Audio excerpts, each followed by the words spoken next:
visit to Myanmar is an introductory visit for President Rodrigo Roa Duterte. The President will meet separately with President U Tin Cho to discuss the strengthening of bilateral relations between the Philippines and Myanmar. In particular, the discussion will include talks on improving trade and investment relations. President Duterte's visit to Myanmar is significant in many respects. First, the visit is happening at the heels of the celebration of the 60th anniversary of the establishment of Philippines-Myanmar bilateral relations. Commemorative activities have been held beginning last year, and the President's visit to Myanmar this year is the culmination of the celebration of this milestone in our friendly relations with Myanmar. Second, this year, the Philippines is the ASEAN chair as the region celebrates the 50th anniversary of the establishment of ASEAN. The President's visit to Myanmar, an ASEAN member country, symbolizes the Philippines' commitment to the shared aspiration and values of ASEAN. Third, during this visit, one important agreement may be signed between our governments, namely the Memorandum of Understanding on Food Security and Agricultural Cooperation. Finally, President Duterte will meet with the key political figures in Myanmar. President Duterte's meeting with President U Tin Cho, Myanmar's first civilian president in 5 decades, is a concrete manifestation of the Philippines' continued support for countries in the region. The President will also meet State Councilor Daung San Suu Kyi to discuss regional cooperation and Commander-in-Chief Senior General Min Aung Hlaing to explore deepening of bilateral defense cooperation. Since the establishment of bilateral relations 60 years ago, in 1956, we have seen relations between the Philippines and Myanmar grow. In particular, economic relations between the two countries is expanding.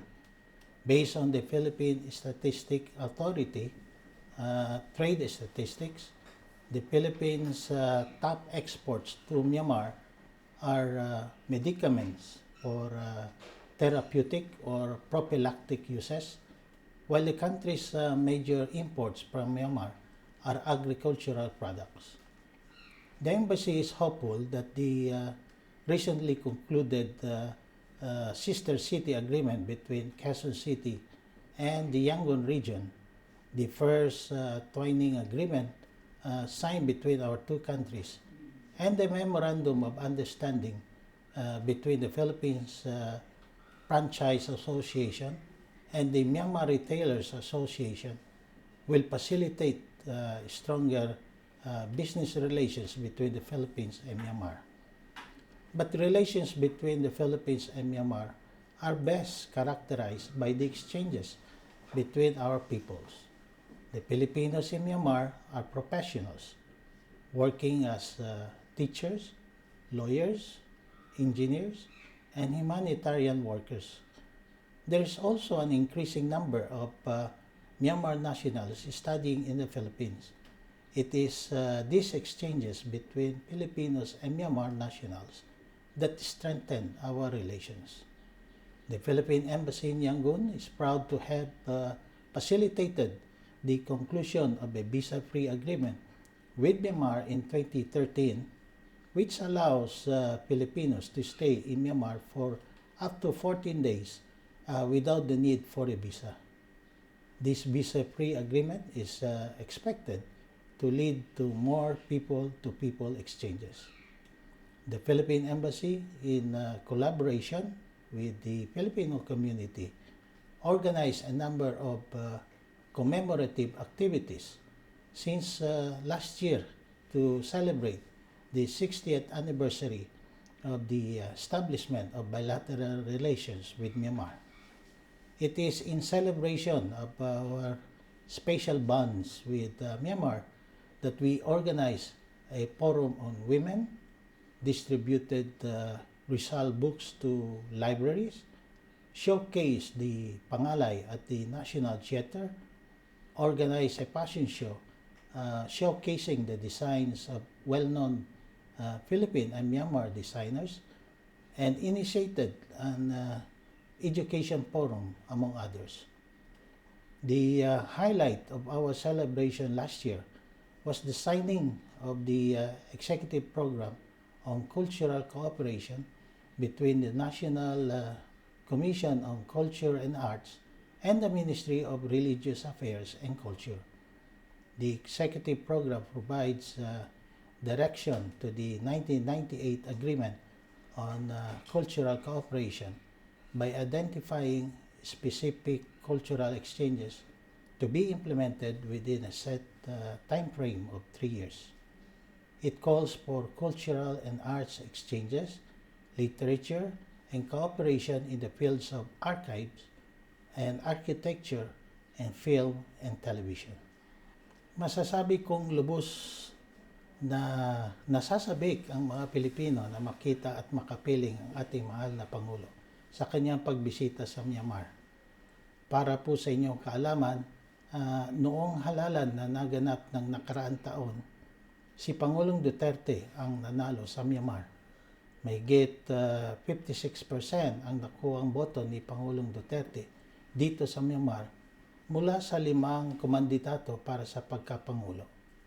Karamihan po sa ating mga kababayan ay naninirahan sa Yangon na may 5 oras ang layo sa Naypyidaw kung saan bibisita si Pangulo.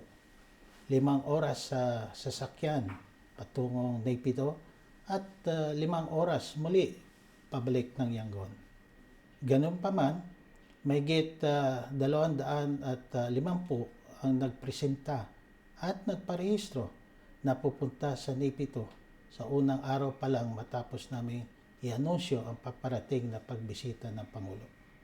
Hindi po ito biro ang magbiyahe ng 10 oras sa sasakyan, kaya't masasabi kong lubos na nasasabik ang mga Pilipino na makita ang Pangulo. The total number of Filipinos in Myanmar peaked to 1,848, nearly triple the 590 registrants in 2013. Filipinos are well regarded in Myanmar. They contribute to the development of the economies of both the Philippines and Myanmar. Majority are professionals working as engineers, teachers, managers, lawyers, and humanitarian workers. As teachers, Filipinos contribute to building Myanmar's human resources. As humanitarian workers, they provide assistance in difficult frontline conditions. In 2016, the Philippines ranked as Myanmar's 16th biggest investor. Some of the Philippine companies that have carved their own niche in this country include United Pharma, Liwayway Corporation, Asia Brewery, Splash Corporation, Manila Water, Comworks, and Universal Robina Corporation, to name a few. And just last year, we saw the entry in Myanmar of Pinma Education, along with leading clothing brands, Benz and Penshop. Like our kababayans here, the Philippine Embassy officers and staff are also very excited to meet President Duterte. It would be an honor and a privilege for us to meet him, who is also very popular to many common people here in Myanmar. Isa pong malaking karangalan na mabisita kami dito ng ating mahal na Pangulo. Umaasa po kami na magiging matagumpay ang kanyang pagbisita dito at naniniwala na ito'y magbibigay ng karagdagang pag-unlad sa atin relasyon sa bansang Myanmar at lakas sa pakikipagtulungan sa rehiyon na magdudulot ng kaukulan na benepisyo at sa ating bayan at mamamayan. Malugod po namin siyang tatanggapin dito sa Myanmar. Maraming salamat po.